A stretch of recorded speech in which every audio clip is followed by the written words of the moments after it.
சிலுவையை சுமக்காதவன் சிலுவையை பின்பற்ற முடியாது. உங்க வாழ்க்கையில நீங்க கிறிஸ்தவர்களா இயேசுவினுடைய பிள்ளைகளை அறிந்திருக்கணும்னு சொன்னா என்ன சிலுவையை சுமக்கிறது? சிலுவையை சுமக்கிறதுனா, நான் இந்துவா இருக்கும் பொழுது ஒரு குடிப்பழக்கத்தில் இருக்கேன்னு சொல்லுவேன். நான் கிறிஸ்தவன் ஆகும்பொழுது குடிப்பழக்கத்தை நிப்பாட்டிட்டேன். இப்ப அந்த குடிப்பழக்கத்துக்கான சோதனை வருகிறது. அந்த சோதனையை நான் மேற்கொண்டு வாழ்ந்துட்டே இருக்கிறேன். அதுக்கு பேர் சிலுவையை சுமக்கிறது.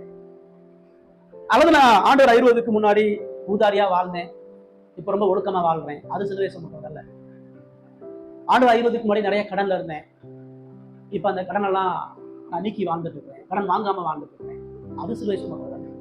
சிலுவையை சுமக்கிறது என்பது என் வாழ்க்கையில் ஏற்படக்கூடிய ஏதோ சில மாற்றங்களோ, சில ஒழுக்க ரீதியான காரியங்களோ, சில பரிசுத்தத்துக்கான வாஞ்சைகளோ அல்ல. சிலுவையை சுமப்பது என்பது கிறிஸ்துவை போல பாடுபடும், கிறிஸ்துவை போல பாவத்தை ஜெயிக்கிறது தான் சிலுவையை சுமப்பது.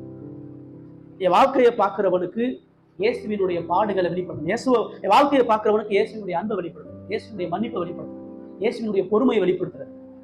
இயேசு இந்த உலகத்தால் ஏமாற்றப்பட்டாலும், நொறுக்கப்பட்டாலும், காட்டி கொடுக்கப்பட்டாலும், இயேசுவால அவரால் இந்த உலகம் அவர் தூக்கி சிலுவையிலே கொண்டாலும் அன்பையும் மன்னிப்பையும் மட்டும்தான் அந்த உலகத்தை விட்டு வச்சிருப்பார்.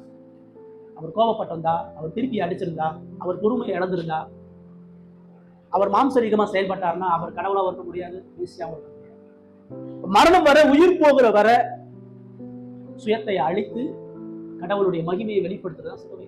இதெல்லாம் இருக்குது அவங்க வாழ்க்கையில யோசிச்சு பாருங்க.